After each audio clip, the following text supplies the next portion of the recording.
Because of the many potholes present on the national number 5 Douala Bafoussam, the motorized road completion of Konsamba, the firefighters of Konsamba Center and its elements lost sleep in the night of Sunday, September 13, 2020, because of the registered semi-trailer LT 565, which ended its road together with its driver. Nevertheless, not a week without deaths on the national number 5 pothole Douala Bafoussam highway. Last week, the same potholes made a balance of 13 deaths among homes sons of the soil.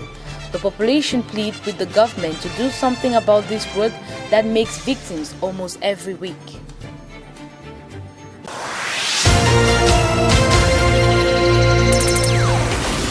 Mali's junta must name a civilian interim leader on Tuesday as the military chiefs meet with West African leaders who are also calling for fresh elections within a year.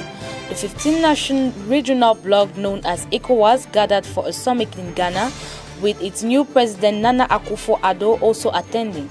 The bloc has set an ultimatum for a rerun to democratic rule within a year and has called for a civilian to take the top job in the meantime.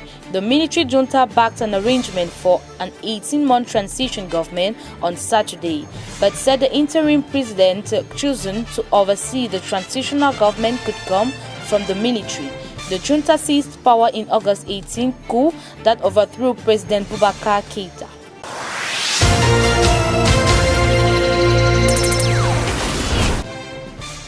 The Constitutional Council, the top court in the Côte d'Ivoire, has officially validated the presidential candidacy bid for current President Alassane Ouattara, who seeks a continued third term, clearing only 4 of the 44 candidates for the 31 presidential elections.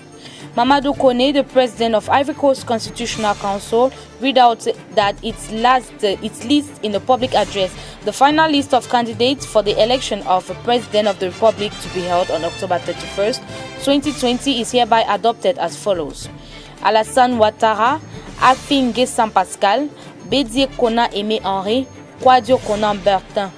Ouattara, who has been in power since 2011, has previously committed not to running again, but he changed his mind after the sudden death of his anointed successor, Prime Minister Amadou Gon Coulibaly, from a heart attack in July.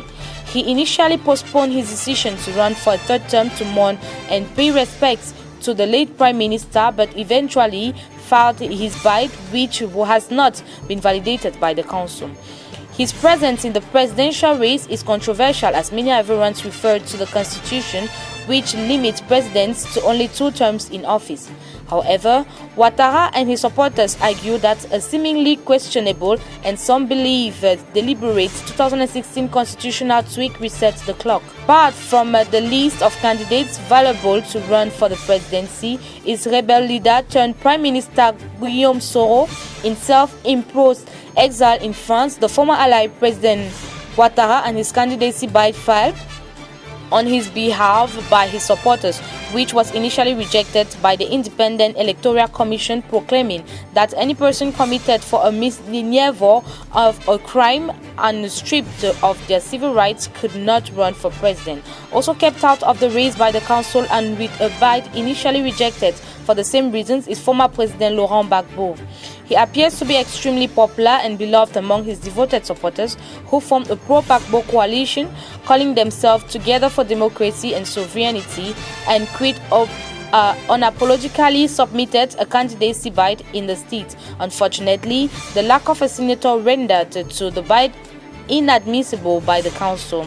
The announcement sparked violent protests in many cities, as many fear a repeat of the post-electoral crisis from 10 years ago that left more than 13,000 people dead, and as the upcoming October elections promise to be intense.